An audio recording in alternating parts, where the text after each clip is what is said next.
দিকে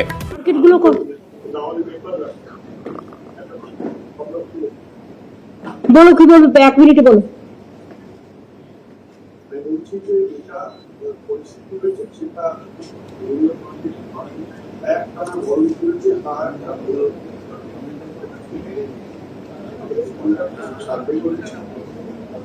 বিগত 12 বছর ধরে আমাদের দেখিয়েছে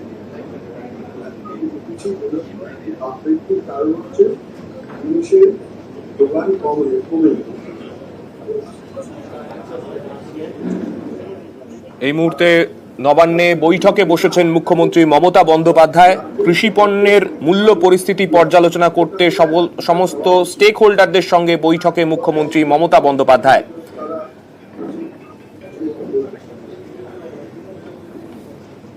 ঠিক আছে, আপনার কাছে আমি মোটামুটি একটা শুনলাম। আমি আমার ওপিনিয়নটা, আমাদের যেটা ইনফরমেশন, এটাকে একটু সরিয়ে দাও। এদিকে তোমার মুখ দেখা যাচ্ছে না, এদিকটা সরিয়ে দাও। আমাদের রাজ্য মন্ত্রিসভার সহকর্মীরা সহ এখানে যেসব ডিপার্টমেন্ট এসছেন সকলকে নিয়ে ভার্চুয়াল মোডেও আমাদের ডিএমএসপিরা সকলে আছে। তাছাড়াও লাইন ডিপার্টমেন্ট আছে, কৃষি বিপণন দপ্তরের প্রতিনিধি, কৃষি দপ্তরের প্রতিনিধি, ফুড ডিপার্টমেন্ট থেকে শুরু করে, পুলিশ থেকে শুরু করে, হর্টিকালচার থেকে শুরু করে, আরবান থেকে শুরু করে, রুরাল থেকে শুরু করে সবাই আছে। এবং বিভিন্ন বাজার কমিটির সদস্যরা, বাজার নিয়ন্ত্রণ সংক্রান্ত রাজ্য সরকারের টাস্ক ফোর্সের মেম্বাররাও আছে। দেখুন, এটা তো ফ্যাক্ট, সারা দেশ জুড়ে নিত্য প্রয়োজনীয় জিনিসের দাম নাগালের বাইরে চলে গেছে। এন্ড প্রাইস রাইজটা এটা কিন্তু স্টেট সাবজেক্ট নয়, এটা সেন্ট্রাল সাবজেক্ট।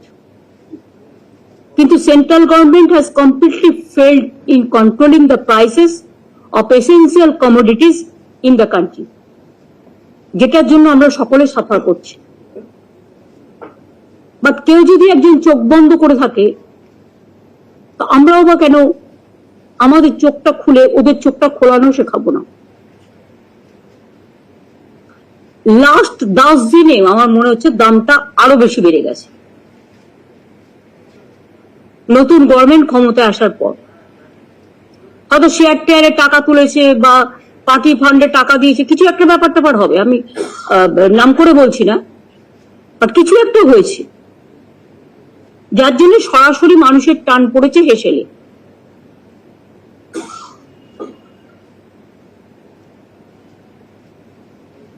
তোমরা বলছো তাপ প্রবাহের জন্য, I don't agree with this.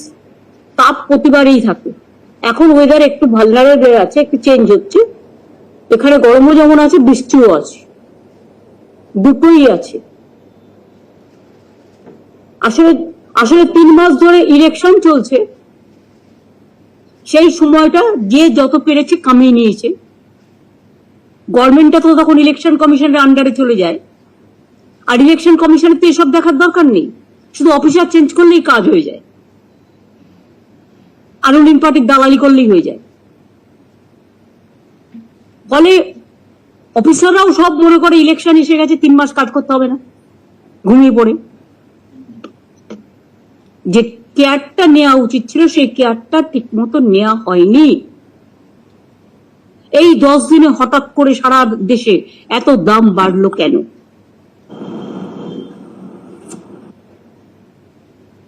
পাইকারি মালের যোগান কমে গেছে কেন? এগুলো আমার কোয়েশ্চেন। কিছু জিনিসের দাম আগের বছরের তুলনায় বেড়েছে, আলু, পেঁয়াজ, রসুন, বেগুন, লাউ, শসা, কাঁচা লঙ্কা, সবকিছু দাম। টমেটো, পটল, করলা, ভেন্ডি, এর দামও আকাশ ছোঁয়া। যদিও গতবারের তুলনায় কিছু কিছু জিনিসের দাম কম হয়েছে, কিন্তু এখন আমি দেখতে পাচ্ছি বর্ষা এসে গেছে, তাও কিন্তু দাম কমার লক্ষণ নেই। বাজারে যেতে মানুষ ভয় পাচ্ছে। তুমি কথা কম বলো, যখন আমি মাইকে কথা বলছি তুমি শোনো আমারটা।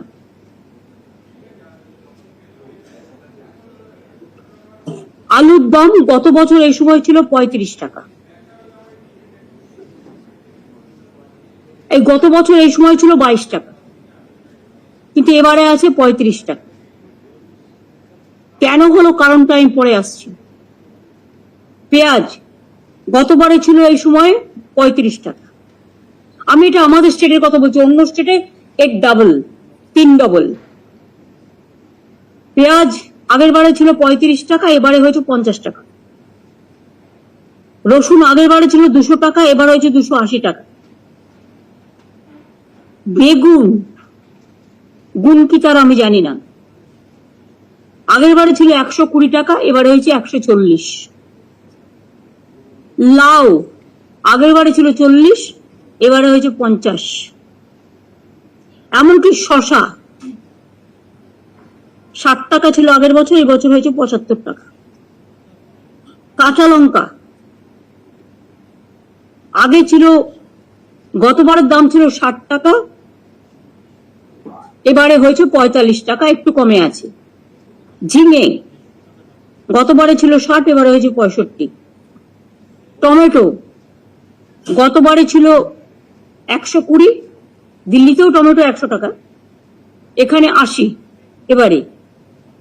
পটল গতবারে ছিল 55, এবার হয়েছে 35।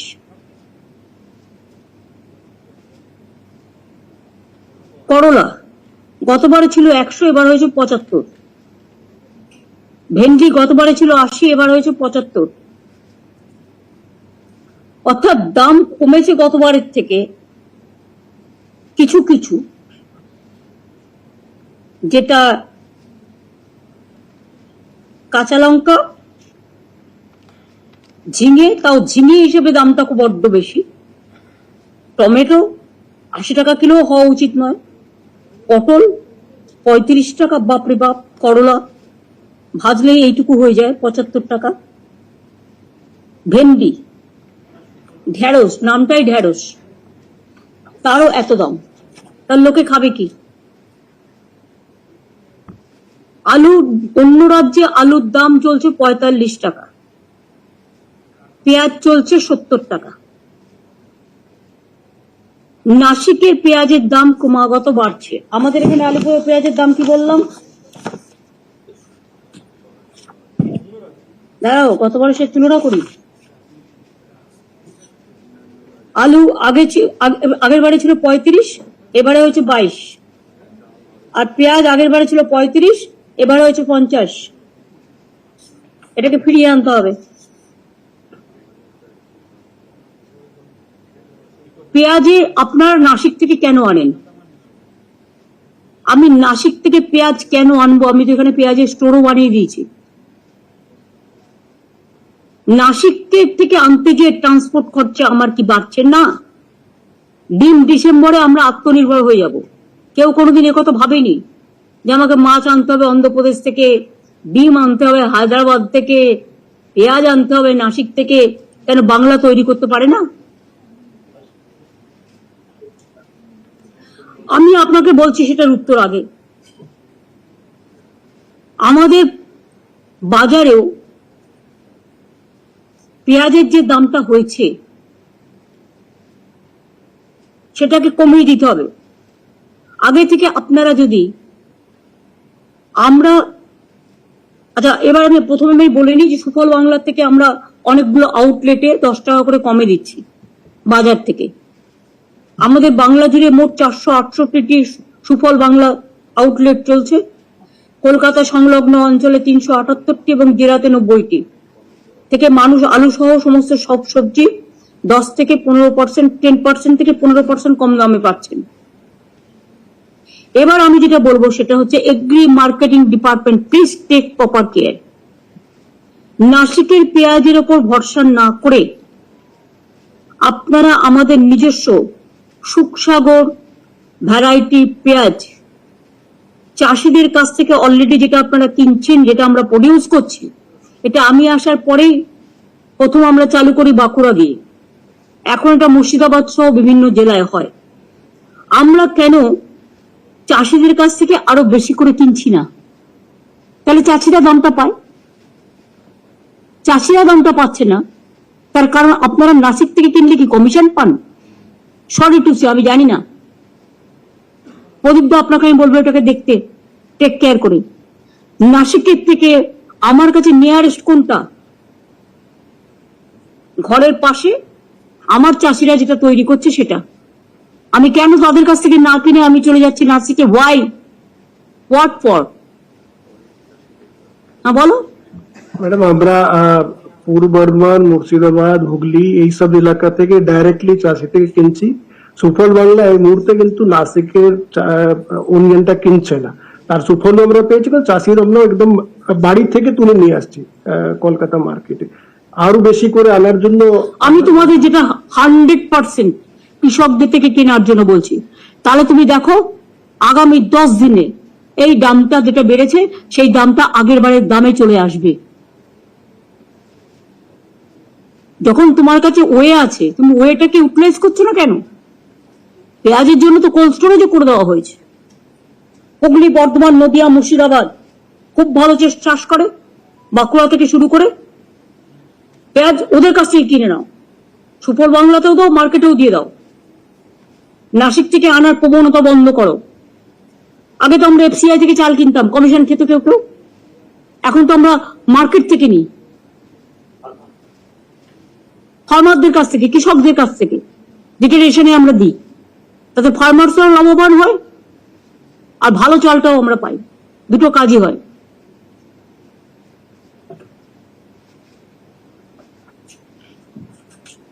আমি অনেক স্টাডি করে এটা করেছি। সুফল বাংলায় এখন বাজার দরের থেকে কেজি প্রতি 8 টাকা কমে পেঁয়াজ বিক্রি করছেন। সুখসাগর বেশি করে বিক্রি করলে দাম হয়তো আরো কমানো যাবে। আমি যেটা বললাম, দ্যাট ইজ মাই প্রপোজাল। পেঁয়াজ স্টোর করার জন্য আমরা চাষিদের প্রায় 4000 পেঁয়াজ গোলা তৈরি করে দিয়েছি। সেখান থেকে আমরা নিচ্ছি না কেন? ম্যাডাম ওখান থেকে নিচ্ছে এখন যেটা কিনছে। আরো আছে, 4000 সংখ্যাটা কম নয়। পেঁয়াজ তো সেদ্ধ করে লোকে ভাত খায় না, ভাতের সাথে একটা পেঁয়াজ নেয়, বাড়তরি তরকারিতে দেয়। এটা তোমাদের মাথায় রাখতে হবে।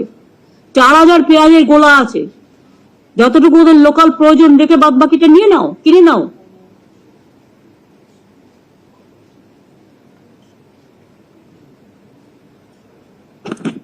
আবহাওয়ার জন্য কিছু নষ্ট হয় নো ডাউট, কিন্তু আমরা তো কৃষকদের সঙ্গে সঙ্গে শস্য বীমা বিনা পয়সায় সবকিছুই তো আমরা করে দিয়েছি।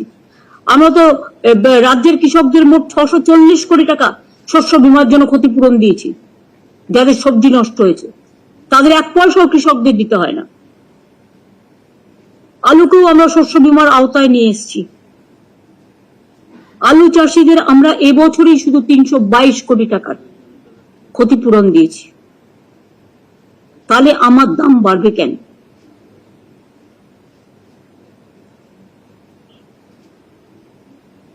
দু 2019 সালে আমরা এই শস্য বীমা টিমাগুলো চালু করেছি বিনা পয়সায় রাজ্য থেকে, সেন্ট্রাল থেকে 1 পয়সাও আমরা নিই না।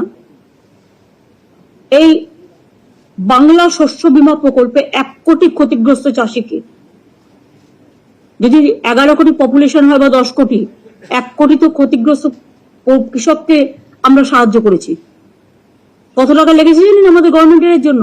স্টেট গভর্নমেন্ট থেকে 3133 কোটি টাকা। এটা আপনাদের মনে রাখতে হবে, এটা একটা বড় কাজ। কেন দিয়েছি?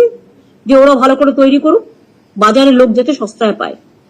কিন্তু ফলটা যদি উল্টো হয় কিছু দালালের জন্য, কিছু মুনাফাখোরের জন্য, আমি সেটা কিছুতেই করতে দেবো না। দেখুন, চাষিরা কেজি প্রতি 15 টাকা বেশি দাম পায়নি আলু, কিন্তু বিক্রি হচ্ছে 35 টাকা 40 টাকা। পুলিশকে আমি বলবো, এনফোর্সমেন্ট ব্রাঞ্চ, পুলিশ বাজারগুলো আবার কিন্তু যেরকম আমরা করতাম ভিজিলেন্স দিয়ে গিয়ে দেখা, ওগুলো করতে হবে। আমার মনে হয় বেশি মুনাফার লোভে ও কিছু লোক আছে না, ভীষণ লোভী হয়ে গেছে, আরো চাই। ফলে এর পেছনে কৃত্রিম একটা চাহিদা তৈরি করা হয়। যেমন দেখবেন, বেশি পাঠা বিক্রি করবে বলে মুরগির রোগ হয়েছে রুটিয়ে দেওয়া হয়, ফলে লোকে ভয় মুরগি খায় না, তখন পাঠাটা বেশি বিক্রি হয়। আবার পাঠার রোগ হয়েছে বলে মুরগিটা বিক্রি হয়। এসব নানা রকম চক্র কাজ করে, বড় চক্র, এদের চোখে দেখা যায় না, বাট মাস্টার পিস অফ, এটাকে দেখে রাখাই তো আমাদের কাজ। বড় ব্যবসায়ীরা কোল্ড স্টোরেজে আলু আটকে রেখে দেয়। আমার এখনো 45 লাখ মেট্রিক টন আলু কোল্ড স্টোরেজে পড়ে আছে। নতুন আলু আবার কবে উঠবে? নভেম্বর ডিসেম্বরে, জানুয়ারি এখন পেঁচিয়ে গেছে।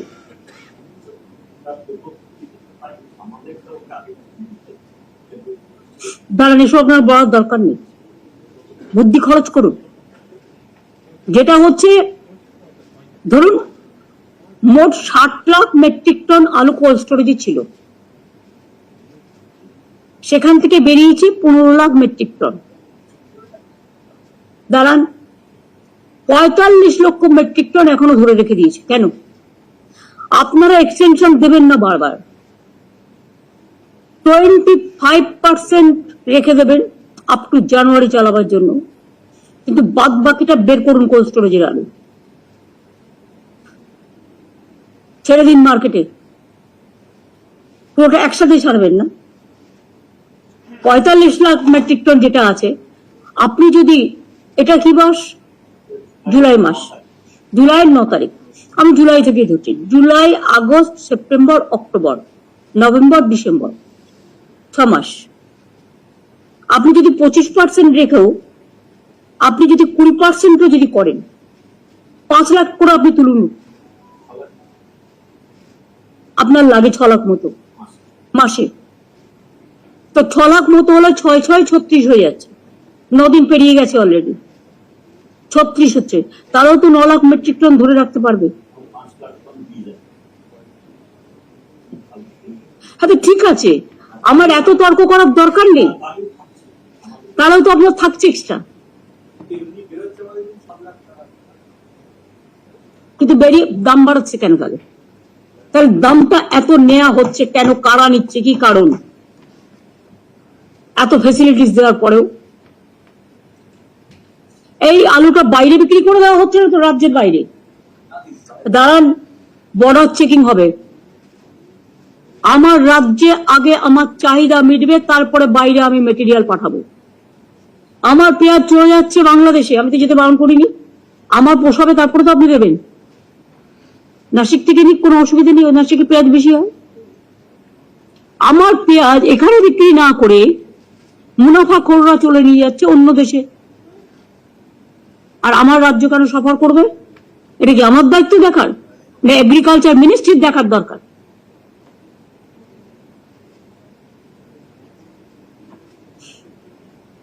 তাহলে বাজারে আলুর স্টেডি সাপ্লাই রাখতে হবে যাতে মানুষ বাঁচে। 6 লক্ষ মেট্রিক টন করে বের করুন, তাহলেও কিন্তু বীজের আলু থাকবে আপনার কাছে। আর বীজের আলু তো আপনারা এক্সট্রা বীজ তৈরিও করতে পারেন, আমি সে কথাই বলছি,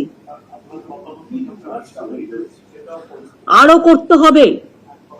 আগের বারও মনে রাখবেন, নতুন আলু আসার পরেও পুরনো আলু কোল্ড স্টোরেজে পড়েছিল, সেইগুলো তো নষ্ট হয়ে যায়, কালচে হয়ে যায়, একটা গন্ধ হয়ে যায়, একটা দাগ হয়ে যায়, তাতে তো যে রাখছে আলুটা তারও ক্ষতি হচ্ছে। নতুন আলু আপনার যেই উঠবে, আপনি 5% রেখে বাদ বাকিটা বাজারে ছেড়ে দিন।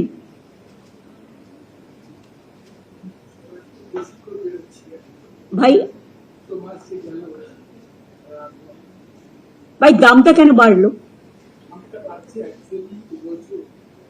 কেউ দেখার ছিল না?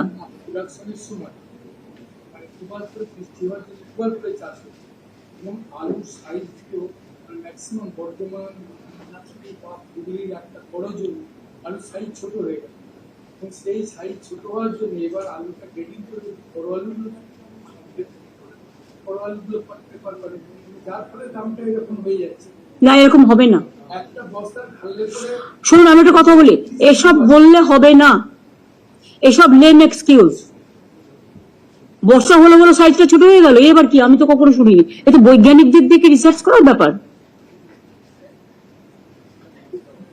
চাষিরা আলুর দাম অনেক বেশি পেয়েছে, চাষিরা দাম পাক, চাষির আলু আমি কিনি, আমি সেই সুযোগ দেবো। চাষিদের কোনো ক্ষতি হোক এটা আমরা কখনো, এই জন্যই তো 3,000 3,500 কোটি টাকা খরচ করেছি। আপনাকে বুঝতে হবে মুনাফা করারও তো একটা লিমিট থাকবে। এমনকি এমন সবজি কখনো পুলিশ আটকায় না, সবজি মাছ তার গাড়ি ছেড়ে দেয়। এমনকি আগে রাস্তায় রাস্তায় যে সবজি গাড়িগুলোতে ট্যাক্স নেওয়া হতো সেগুলো বন্ধ করে দেওয়া হয়েছে। এত কিছু স্টেপ নেওয়ার পরেও আপনারা যদি পথ না দেখায়, পথটা কে দেখাবে? হোর্ডিং করছে কারা, খোঁজ রাখুন। এটা এসটিএফ, সিআইডি, ইডি মানে এনফোর্সমেন্ট ব্রাঞ্চ, আইবি এটার উপরে নজরদারি করবে। এই সুযোগে কেউ কিন্তু টাকা নেবে না কারো কাছ থেকে, এটা আমি অ্যালার্ট করে দিলাম ডিএমএসপি দের। মনে রাখবেন আমরা কাজটা করছি মানুষের জন্য। আমি যদি কোথাও শুনতে পাই এই জন্য কারো কাছে কোনো এক্সটর্শন করা হয়েছে, সে যেই হোক তার বিরুদ্ধে অ্যাকশন নেওয়া হবে।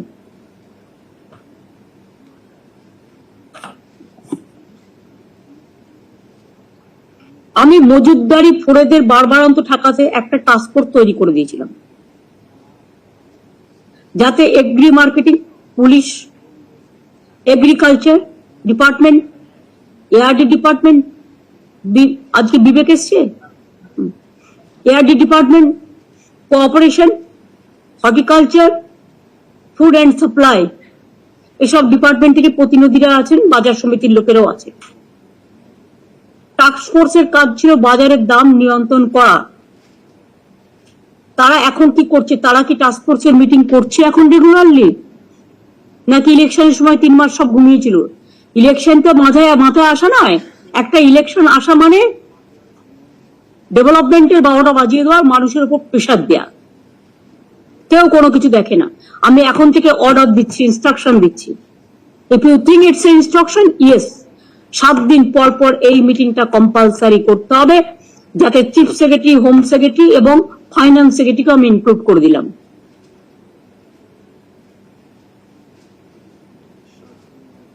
পুলিশের ডিজিও যেমন থাকবে, এডিজি ল অ্যান্ড অর্ডার থাকবে, কমিশনার গুলো থাকবে, কলকাতা পুলিশও থাকবে, কমিশনাররা থাকবে, এসপি থাকবে। আপনারা ডিস্ট্রিক্ট লেভেল থেকে এইরকম ভাবে ভার্চুয়ালি করে তাদের কাছ থেকে রিপোর্ট নেবেন। আর বাজার কমিটিকেও তো আমরা ডিপ্রাইভ করছি না, আমরা তাদের ওপিনিয়নও নেব কি করলে আরো ভালো হয়। আর আমাকে প্রতি সপ্তাহে রিপোর্ট দিতে হবে কত রকম লোক। লাগাম ছাড়া যদি সবকিছু হয়ে যায় তাহলে মনে রাখবেন আপনার ব্যবসাও কিন্তু লাগাম ছাড়া হয়ে যাবে, তখন কিন্তু রাশ টানতে হবে। আর একবার যদি আমি রাশ টানার চেষ্টা করি তাহলে কিন্তু আপনাদের প্রবলেম কম হবে না, বেশি হবে, এটা মাথায় রাখতে হবে। বুঝতে পারলেন কিছু? যারা আমার বাজারের বন্ধুরা আছেন, ট্রেডার্সরা আছেন, আচ্ছা আপনি বলুন তো, আপনি চাষিদের ব্যাপারটা ভালো বোঝেন, হ্যাঁ বলুন। বাংলার যে সবজি, যেটা দিয়ে আপনি বললেন বাংলার সবজি শুরু হয়েছে, আশা করি 10 থেকে 15 দিনের মধ্যে বাজারে কিন্তু বাংলার আমি আপনাকে বলছি উইদিন 10 ডেজ দামগুলো কমাতে হবে। কি করে করাবেন, কি করে করবেন সেটা আপনাদের ব্যাপার। আমি সবাইকে দায়িত্ব দিচ্ছি, টাস্ক ফোর্সকে দায়িত্ব দিচ্ছি to take care for that.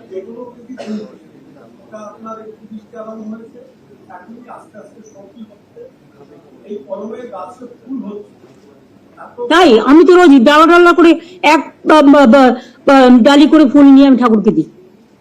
আমার বাড়িতে গাছে তাহলে অত ফুল হয় কি করে? সবজি গাছের ফুল, সব এগ্রিকালচারটা আমি ভেবে দেখতে বলবো। আজকে ধান ভিজে গেলে বন্যায় সুন্দরবনে যে ধানগুলো আগে নষ্ট হতো, আজকে আমরা রিসার্চারদের দিয়ে পরীক্ষা করিয়ে আমরা সেই ধানগুলো আজকে স্বর্ণ ধানে পরিণত করেছি। ফলে আমার সুন্দরবনের ধানটা বা যেগুলো দীঘা বা মেদিনীপুর বা কন্টাই এদিক দিয়ে বা ওদিকে সুন্দরবন এলাকায় যে ধানগুলো নষ্ট হতো, আজ কিন্তু ধানগুলো নষ্ট হয় না, কারণ সেই ধানটা আমরা বিক্রি করি, চাষিদের লাভ হয়। সেই রকম বাজারও আছে।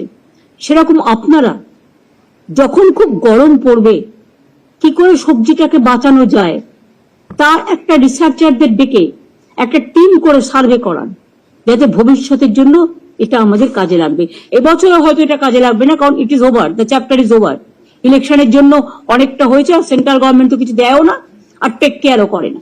যাকে আমরা আমাদের তরফ থেকে যতটা পারবো আমরা টেক কেয়ার করবো, কারণ we are concern about the people. এইটা ভাবুন প্রদীপদা, কয়েকজনকে কাজে লাগান।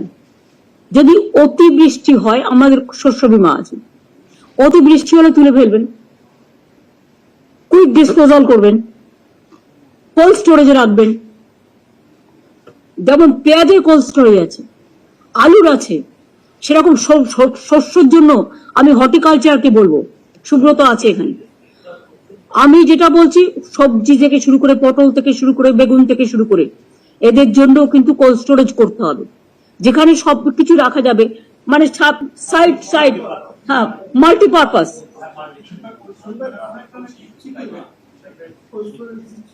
না শোভন, আমি সেটা বলছি না, ছোট ছোট করছেন মাল্টি স্টোরেজ, মাল্টিপারপাস কোল্ড স্টোরেজও আপনাকে করতে হবে।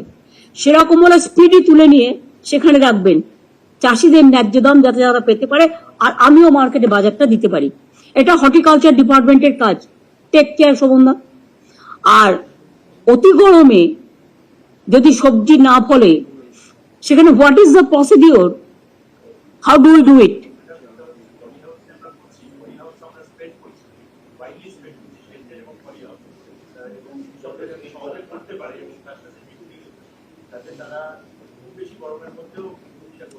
একটা তো পলি হাউস আমরা করেছি অলরেডি, ডিপ যেটা আপনি বলছেন, ডিপ ইরিগেশন করে জল দেওয়া, এগুলো তো জল ধরোটাকে কাজে লাগিয়ে, জল ভরো এখানে কে দেখে? কোন প্রিন্সিপাল সেক্রেটারি কে আছেন? প্রভাব মিশ্রকে বলে দেবেন। আমি সেটাই বলছি, শুনুন, আমি আবার বলছি, জল ধরো কত পুকুর কেটেছি আমরা, কোনো হিসেব আছে? নিশ্চয় ওটা এখন 2 লাখ 2.5 লাখে পৌঁছে গেছে, আগে একটাও ছিল না, তার বেশি আছে। আমার টার্গেট ছিল, আমি প্রথম যখন ক্ষমতায় এসেছিল, আমি বলেছিলাম আমরা 5 লাখ বা কিছু না, আমরা 50,000 বা কিছু একটা করব। হ্যাঁ, অথচ সেটা কিন্তু এখন প্রায় বেড়ে আমার মনে হয় 3-4 লাখও হয়ে গেছে। এক্সাক্ট ফিগারটা আমি চাইছি প্রভাতের কাছ থেকে, সিএস জোগাড় করে দেবে। 5-এর ওপর যদি হয়ে গিয়ে থাকে, তাহলে জল ধরো তো গ্রামের কাছে কাছে, প্রত্যেকটা জেলায় জল ধরো। বেশি জল হলে ওই জলটা তারা না ধরে রাখে, ফলে বন্যা থেকে অনেকটা বাঁচায়। আমি একটা উদাহরণ দিচ্ছি, ধরুন আমি উদয়নারায়ণপুরে বন্যায় প্রতি বছর গিয়েছি। উদয়নারায়ণপুর আনতে অরূপরা জানি, পুলকরা জানি। আমি আগে দেখতাম ডিবিসির জালে যে জায়গাগুলো ভেসে যেত, গতবার তার আগের বারে যখন আমি গেলাম, আমাকে পুলকরা বোঝালো, রাজারা বোঝালো যে দিদি দেখো, আগে কিন্তু জল যত পর্যন্ত আসতো, এখন কিন্তু জলটা তার থেকে 1 কিলোমিটার কমে আসে। তার কারণটা হচ্ছে আমরা যে চেক ড্যাম করেছি, আমরা যে জল ধরো করেছি, তাতে জলটা চলে যাচ্ছে, অ্যাবজর্ব করে নিচ্ছে। এবং এই জল ধরোতে আমাদের মৎস্যের কাজেও লাগছে। আর ফিশারি ডিপার্টমেন্ট দেখার মনে হয় লোক নেই ভালো। ফিশ তৈরি কি হচ্ছে, ডিমে যেমন আমরা সেলফ সাফিসিয়েন্ট হয়ে যাচ্ছি ডিসেম্বরে, এটা একটা বড় কাজ করেছে বিবে। ফিশারিটা কি করেছে? আমি যে মাছ, একটা বড় মাছ তৈরি করতে 2 বছর লাগে, আমি 70টা অ্যাগ্রো যে পন্ড আছে, না আমি করেছিলাম, তাতে আমি বাড়াচ্ছিলাম, সেগুলোর কি খবর? কোনো খবর আছে? ময়না মডেলও করা হয়েছিল, তাতে কিছু খেয়ে নিচ্ছে না, রেখে দিয়ে মাছগুলো বড় করছে।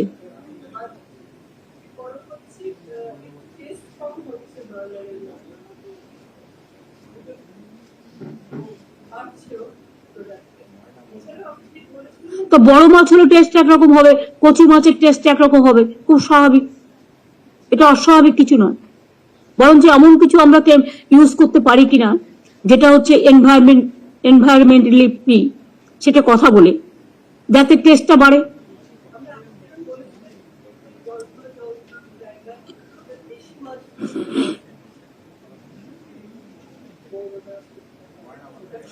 আমাদের বৌরলা পুটি টুটি এগুলো লোকে বেশি খায়। আচ্ছা, এত জল ভরো যদি এত পুকুর কাটা হয়ে থাকে, তা সেখানে প্রত্যেকটা জায়গায় যদি আমরা চাষ করি, শোনো মাছের চাষের প্রবলেম কি মাছের চারা জানো? ছাড়বে 100, দাম নেবে 5 লাখে। কেউ কেউ এতে খুব ইনকাম করবে খাবো বলে, এটা যেন একটা খাওয়ার জায়গা হয়ে গেছে। এই জায়গাটাকে বন্ধ করতে হবে।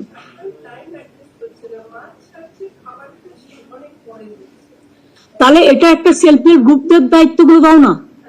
জল ধরো যার পুকুর, সে যদি কথা না শুনে ঠিক মতো না করে, দরকার এক একটা সেলফ হেল্প গ্রুপকে দাও, তারা সময় মতো খাবারটা দেবে এবং তার থেকে যে ইনকামটা হবে তার একটা পার্সেন্টেজ তারা পাবে, তবেই তো তোমার কর্মসংস্থানও বাড়বে।